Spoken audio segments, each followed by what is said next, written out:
नमस्कार मित्रों, मैं एसवी भारद्वाज आपका दिल से अभिनंदन करता हूं। दोस्तों, आज हम बात करेंगे 2026 की।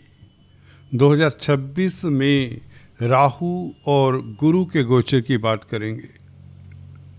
राहु दोस्तों 2026 में, जैसा कि आप देख रहे हैं, आपकी राशि में रहेगा। पूरा साल दिसंबर तक यह राहु आपकी राशि में रहेगा, कुंभ राशि में पहले भाव में रहेगा।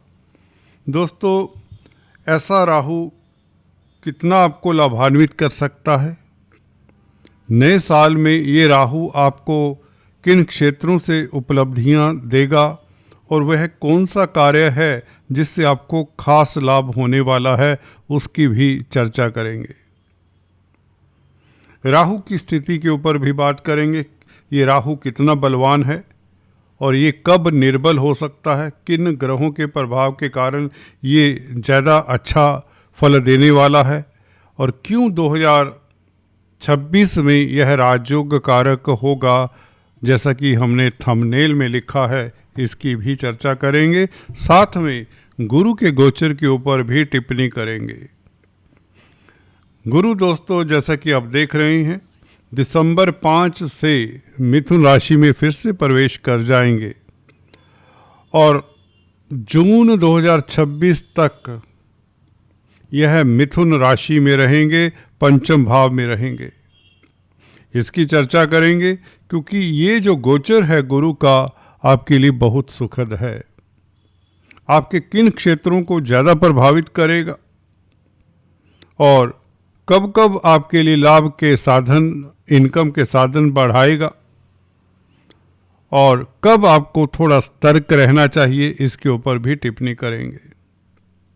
तो 2026 आपके लिए शुभ हो, नए साल की शुरुआत आपके लिए अच्छी जाए, ऐसी शुभकामनाओं के साथ राहु और गुरु के गोचर की शुरुआत करते हैं। पहले हम बात कर लेते हैं दोस्तों राहु की।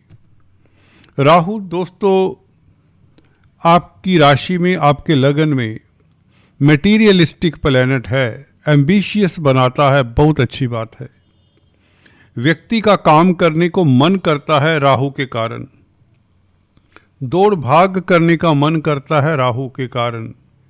शनि के कारण आपको सुस्ती रही, क्योंकि जब शनि 2025 में मार्च तक आपकी राशि में रहे तो ये व्यक्ति को स्लो बनाते हैं, क्योंकि शनि चलने वाले ग्रह हैं, धीरे धीरे चलते हैं शनि।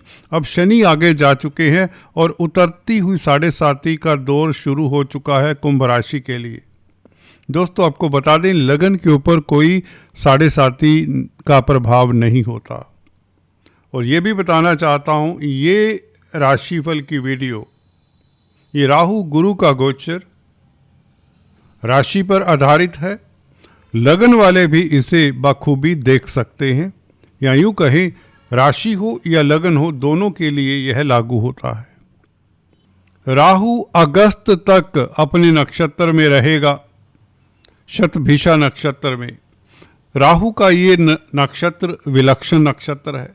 जो जातक इस नक्षत्र में पैदा हुआ करते हैं वह अंततः जिंदगी में कामयाब तो हो ही जाते हैं, उच्च पद आसीन होते हैं, इंटेलिजेंट होते हैं और हीलिंग पावर्स इनमें बहुत होती है जो शतभिषा नक्षत्र में पैदा होते हैं। उम्र के 34 साल के पश्चात ये ज़्यादातर सफल होते हैं। टेक्निकल कार्यों में इनकी महारत होती है। ये अच्छे इंजीनियर, अच्छे साइंटिस्ट, अच्छे डॉक्टर हो सकते हैं, पराविद्याओं में पारंगत होते हैं। तो ये राहु का नक्षत्र, राहु अपने नक्षत्र में शतभिषा में कैसा फल देने वाला है, सीधा अपने बिंदु पर आते हैं। चर्चा को आगे बढ़ाने से पहले आपसे एक निवेदन, अगर आप पहली बार हमारे इस चैनल पर आए हैं तो कृपया करके सब्सक्राइब करने के पश्चात बेल आइकन दबाया करें ताकि हमारे लेटेस्ट अपडेट्स मिलते रहें। राहु दोस्तों छलिया ग्रह है, मटेरियल एम्बिशन को पूरा करने वाला ग्रह है। लगन में बैठकर एम्बिशियस बनाता है और राहु जब लगन में हो, व्यक्ति कर्मठ हो जाता है, मेहनती हो जाता है, व्यक्ति की सोच पॉजिटिव रहती है, क्योंकि शनि के भाव में है। शनि की स्थिति आपको देख लेनी चाहिए। धन भाव में शनि बैठे हैं लग्नेश, तो राहु भी आपको प्रेरित करेगा धन कमाने के लिए, और धन आएगा क्योंकि गुरु से दृष्ट है ये राहु, जो कि धन के कारक हैं। गुरु की दृष्टि में अमृत होता है, हम अक्सर बताते आए हैं। तो क्योंकि राहु पूरा साल आपके पहले भाव में रहेगा, खासकर क्योंकि ये शतभिषा नक्षत्र में अपने नक्षत्र में है, तो धन की वृद्धि करेगा शनि के जरिए।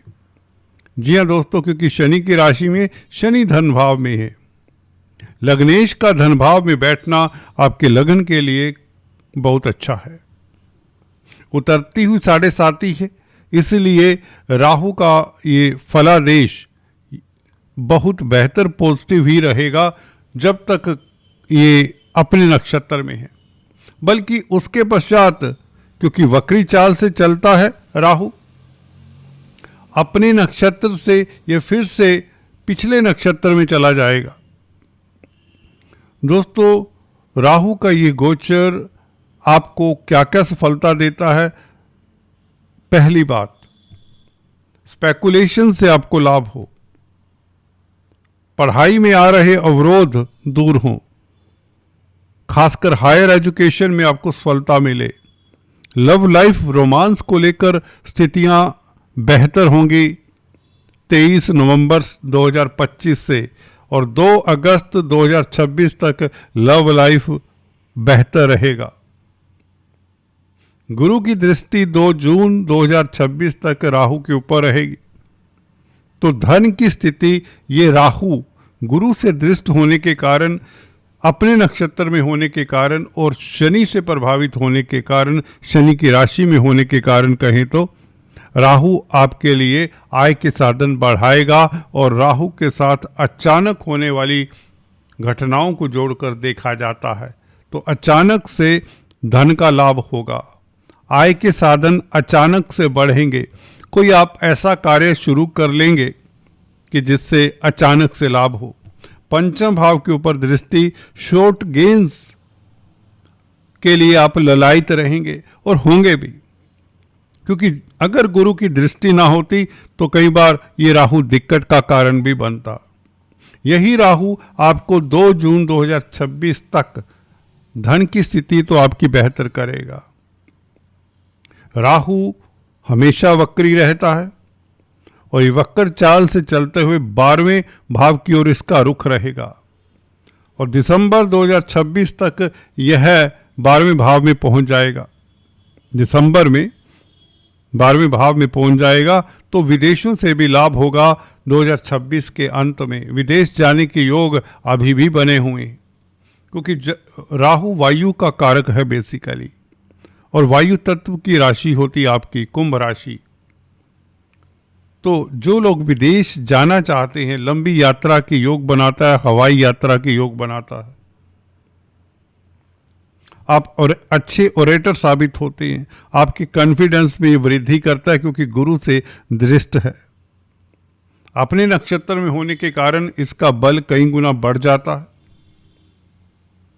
तो आप बलवान राहु का पूरा फायदा उठाएंगे इस अवधि में। गुरु की दृष्टि के कारण धन की स्थिति बेहतर होगी।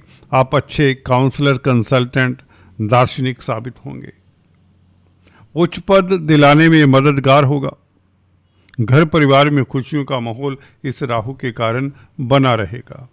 बल्कि शतभिषा नक्षत्र में जब राहु, तो मैंने देखा है घर में मांगलिक कार्य होते हैं और घर परिवार में सभी सदस्यों को कोई ना कोई उपलब्धि मिलने की योग बनाता है।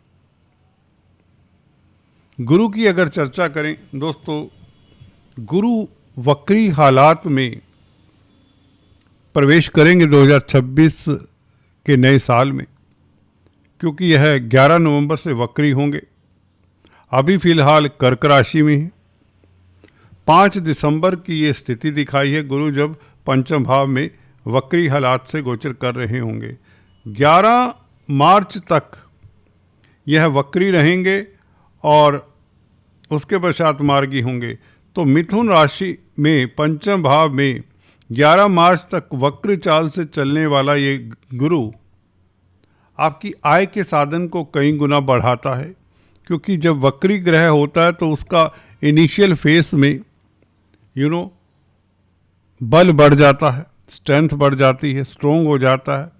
इनकम के भाव के ऊपर ग्रह की दृष्टि हो इस तरह की तो इनकम तो बढ़ती है, परंतु गुरु कारका है दोस्तों फाइनेंस का। जो फाइनेंस से संबंधित कामकाज करते हैं उन्हें 11 मार्च तक थोड़ा सा सतर्क होकर चलना चाहिए। पुराने कोई विवाद, फाइनेंस से रिलेटेड विवाद उभर सकते हैं 11 मार्च तक। और गुरु कारक है शिक्षा का। अगर आप हायर एजुकेशन लेना चाहते हैं तो 11 मार्च तक उसमें इतनी गतिशीलता नहीं आएगी, या यूं कहें 11 मार्च के पश्चात हायर एजुकेशन की आपकी जो इच्छा है वह पूर्ण होती है, एडमिशन मिल जाती है। गुरु गोल्ड के कारक हैं। जो गोल्ड में निवेश करते हैं, क्योंकि 11वें भाव के ऊपर प्रभाव है, अपनी राशि के ऊपर प्रभाव है, अचानक से बहुत बड़ा लाभ हो सकता है, क्योंकि राहु की भी दृष्टि इस गुरु के ऊपर है। तो अकस्मात ढंग से राहु के कारण गुरु आपको वक्री पीरियड में वो ऊंचाइयां दे जाएगा, खासकर गोल्ड रिलेटेड बिजनेस में, स्पेकुलेशन के रिलेटेड बिजनेस में। हाँ, रोमांस के लिए स्थितियां गुरु के कारण इतनी बेहतर ना हो, ये हो सकता है। परिवार में मतभेद दूर होंगे, क्योंकि द्वितीय भाव का भी मालिक है।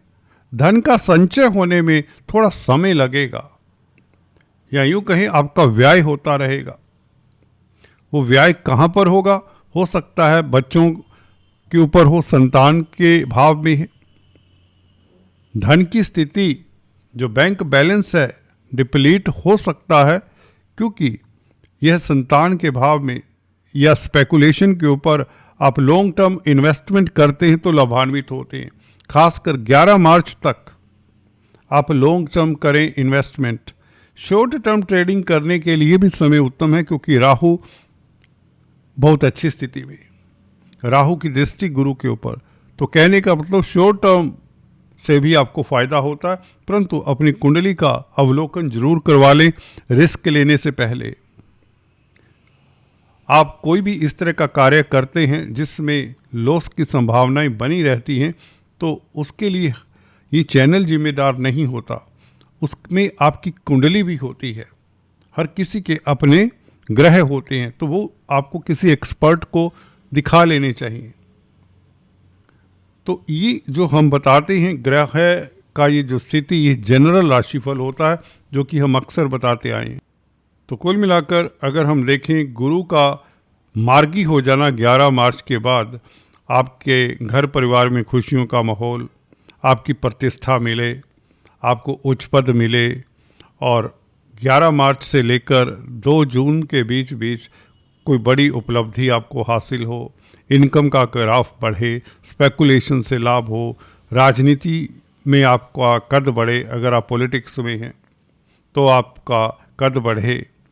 तो जो भी है, अगर कोई अवरोध आते हैं तो वह 11 मार्च तक हल्के फुल्के अवरोध आ सकते हैं। खासकर उनके लिए ज़्यादा ये अवरोध हो सकते हैं, मैटर कर सकते हैं, जिनकी गुरु की महादशा अंतरदशा हो। शिक्षा को लेकर अवरोध आ सकते हैं।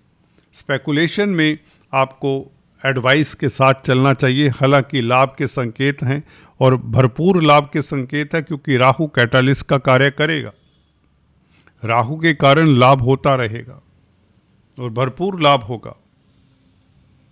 तो कुल मिलाकर 11 मार्च के पश्चात विंडफॉल के योग हैं 2 जून तक। उसके पश्चात स्थितियां थोड़ा सा डिफरेंट हो जाएगी, आपकी अप्रोच डिफरेंट हो जाएगा, आपका केंद्र बिंदु डिफरेंट हो जाएगा। शॉर्ट टर्म गेंस के लिए आप ललायत नहीं होंगे। अब जब कर्क राशि में होगा 2 जून को गुरु, तो आप लॉन्ग टर्म इन्वेस्टमेंट की सोचेंगे, फैमिली के बारे में सोचेंगे, फैमिली के मसले आपके दिमाग में होंगे। धन की स्थिति को लेकर आप यत्न प्रयत्न कर रहे होंगे सेकंड हाफ में गुरु के कारण। धन के निवेश को लेकर अच्छा समय जरूर रहेगा, क्योंकि गुरु की 12वें भाव के ऊपर दृष्टि है। 12वें भाव में कालपुरुष की कुंडली में मीन राशि आती तो 12वें भाव के ऊपर गुरु की दृष्टि बुरी नहीं होती। विदेशी मामलात में आपको संभल कर चलना चाहिए। 12वें भाव के ऊपर दृष्टि, अपनी हेल्थ का ख्याल रखना चाहिए। 12वें भाव के ऊपर दृष्टि, किसी को धन नहीं देना चाहिए। धन के मामलात को हैंडल करते हुए थोड़ा सा ध्यान रखें। और सेकंड हाउस के ऊपर दृष्टि गुरु की, पारिवारिक मसले उनको अटेंड करना चाहिए, परिवार के लिए समय निकालना चाहिए। गुरु की कैरियर के भाव के ऊपर दृष्टि सेकंड हाफ में 2 जून के पश्चात अच्छी है। कैरियर में गतिरोध दूर होंगे, कामकाज के हालात बेहतर होंगे। कहीं ना कहीं अपने विजन से, अपने फोरथॉट से आप आगे बढ़ते चले जाएंगे। आपका संग लर्नर्ड व्यक्तियों के साथ होगा। समाज में आपकी प्रतिष्ठा बढ़ेगी। गुरु की दृष्टि शुभ होती है, परंतु छठे भाव में बैठकर जिन जातकों का कोर्ट कचहरी का मसला है उन्हें थोड़ा सतर्क रहना चाहिए। अथॉरिटी से किसी तरह का अनबन ना हो, ये ध्यान देना चाहिए। लीगल मैटर्स को लेकर या लोन्स को लेकर कुछ ना कुछ दिक्कत हो सकती है इस अवधि में। किसी को धन ना दें। 11वें भाव का मालिक छठे भाव में है, तो किसी के साथ व्यर्थ का कंपटीशन ना करें। दिखावे में आकर अपना धन जाया ना करें।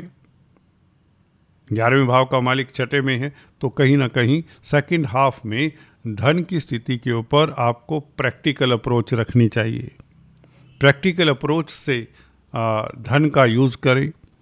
और सेकंड हाउस के ऊपर दृष्टि है। पारिवारिक स्थितियां तो उत्तम रहेंगी। हाँ, परिवार के लिए आप काफ़ी समय देंगे सेकंड हाफ में। परिवार में मांगलिक कार्य तक के योग बनते हैं, इसमें कोई डाउट नहीं।